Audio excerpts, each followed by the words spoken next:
Ah là là, Ronaldinho, quel joueur de ouf. C'est un monstre, j'adore.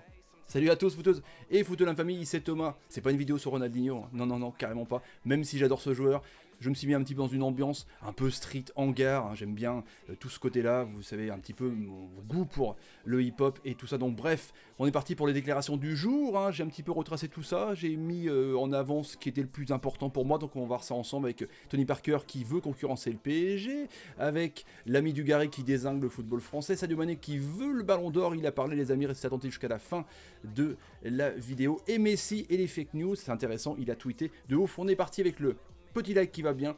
Si vous aimez ce genre de contenu, on y va, bombardez-moi. Objectif 1000 likes les amis, vous arrêtez pas en ce moment. Franchement vous êtes des oufs, c'est grâce à vous. Et on atteint les 120 000 abonnés, merci à vous. N'hésitez pas encore à continuer et activer la cloche pour ne rater aucune vidéo. On est parti avec le premier thème de cette vidéo avec Tony Parker. Alors on connaît ses relations de business, ou peut-être amicales, avec Jean-Michel Aulas par rapport à l'Asvel, par rapport au basket, et par rapport peut-être à la future présidence de l'OL, parce que Jean-Michel Aulas, il va pas non plus continuer toute sa life, les amis. Donc, dans SoFoot, il s'est exprimé, les amis. Tipeee s'est longuement épanché sur ce possible futur rôle majeur au sein du club septuple champion de France, et à l'écouter, il est déjà prêt à relever le défi lorsque le président lyonnais, donc Jean-Michel Aulas, passera la main. Pour moi, c'est un honneur d'être considéré comme tel, et que Jean-Michel pense à moi pour ce poste-là. Bien sûr, je me rends compte de ce que ça implique et du travail qu'il y a derrière. Je sais que j'ai beaucoup de choses à apprendre, mais si un jour il me demande de prendre sa succession, ça ne se refuse pas. Selon moi, l'OL est un des clubs les mieux structurés en Europe. Ce que Jean-Michel a mis en place est quelque chose d'assez unique. Donc on est d'accord, évidemment, sur l'OL. Tout ce qui a été mis en place par Aulas, c'est quand même du lourd, les amis. Sa déclaration numéro 2, les amis, et numéro 3, justement, par rapport au PSG. Quand il y aura eu le remboursement de tous les investissements, le club pourra réinvestir encore plus dans le sportif. Alors évidemment, il y a toutes les infrastructures, le nouveau stade. Ce serait incroyable pour Jean-Michel Aulas de terminer avec un titre européen ou un autre titre de champion de France. Et selon moi, c'est tout à fait possible. Donc en gros, il veut détrôner le Paris Saint-Germain. Alors, ça sera toujours dur de concurrencer d'autres championnats par rapport aux taxes et par rapport aux impôts, justement. Parce qu'on n'a pas les mêmes règles au niveau des taxes. À nous de construire le budget intelligemment pour réduire cet écart et construire un projet qui permettra à Jean-Michel de partir avec un titre. Donc, il n'est pas encore officiellement au conseil d'administration, il n'est pas encore dans le club, mais s'il prend la tête, en tout cas, ce sera pour déloger le PSG et redevenir le club qu'il était il y a quelques années, les amis. Donc dis-moi en commentaire ce que vous en pensez. Est-ce que Lyon peut concurrencer le Paris Saint-Germain, reconcurrencer le Paris Saint-Germain? On y va. La décla de Dugarry, le consultant à RMC. Donc il a un petit peu, comme on le connaît, passé un coup de gueule. Je pense donc qu'il faut revoir tout le football français. Donc on est par rapport à la crise, tout ça, la bulle financière. Il suffit de regarder les résultats qu'on a en Coupe d'Europe. Il y a une escalade de l'argent, c'est toujours plus et encore plus avec l'arrivée, moins de résultats. Donc en gros, on achète des stars de plus en plus dans le championnat français et il y a encore moins de résultats. En même temps, c'est pas faux. Je parle pour le football français, les joueurs sont toujours plus payés et toujours moins bons en Coupe d'Europe notamment. Et bim, certes, il y a une économie du football qui est florissante, le trading, un certain club qui achète des jeunes joueurs pour les vendre très très cher.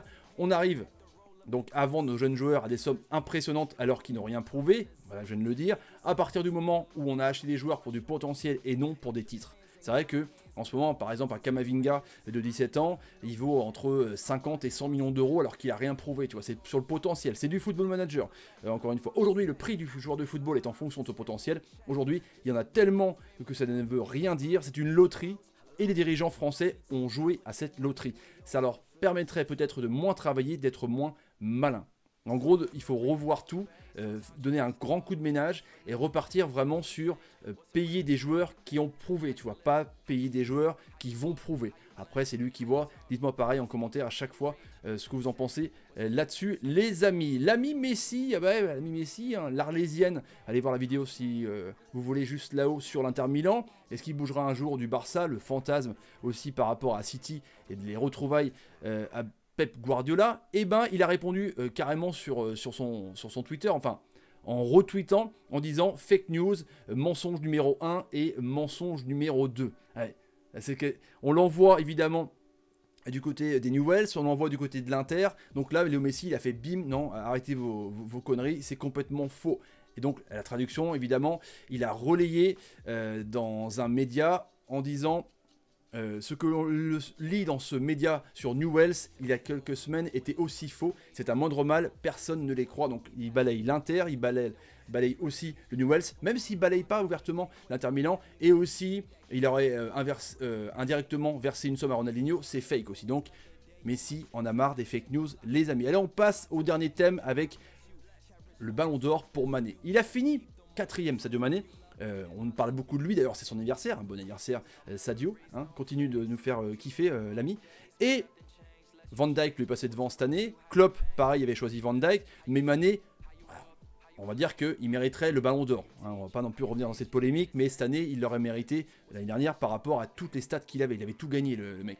À part la première ligue, évidemment, mais c'était ultra serré. Meilleur buteur, on va pas non plus refaire l'histoire. Et là, il a dit justement, il y a plein de collègues à lui qui l'envoient vers le Real Madrid pour l'avoir, comme si à Liverpool, il pouvait pas l'avoir. Ça, à voir. Et là, il a cité l'ami Mané, justement, interviewé au Times. Je joue pour l'équipe et l'équipe est la plus importante et je suis vraiment heureux de gagner des trophées avec mon équipe. Mais en même temps, mon rêve était de gagner le Ballon d'Or. C'est du passé. Et ça ne l'a pas découragé pour autant par rapport à Van Dijk. Je souhaite le gagner et je sacrifie tout ce qui est possible pour le gagner. J'ai été proche et cela me donne plus de motivation et les gens n'arrêtent pas de me soutenir, me disant que je peux le faire. Je pense que nous sommes proches et je vais gagner un jour, a-t-il suivi. Donc voilà, Mané, comme tout joueur de football, veut le Ballon d'Or. Il ne l'a pas eu. Il s'est senti un petit peu lésé sur l'histoire, comme beaucoup de supporters de Liverpool et les fans de Sadio Mané. Donc là, il est motivé de ouf. Donc dites-moi en commentaire ce que vous en pensez. Est-ce que Mané méritera le Ballon d'Or un jour, les amis? Voilà pour ce top d'éclat, les amis. N'hésitez pas à me dire si vous aimez ce genre de contenu. Ça change un petit peu, évidemment. Toujours Ronaldinho qui jongle. Partagez la vidéo sur Twitter, Facebook, Instagram et Snapchat. Les commentaires, c'est important sur ce que vous pensez de ce qu'a dit Dugarry, sur Messi, ses fake news, sur Sadio Mané, le Ballon d'Or. N'hésitez pas, les amis, sur Tony Parker, aussi sur sa déclaration par rapport au PSG. On y va, le petit like, et je vous dis à une prochaine vidéo, les amis. Force à vous, Salut, et salut. Beaucoup de ce fort, on n'arrête pas, les amis. Ciao. C'est fou, Ronaldinho.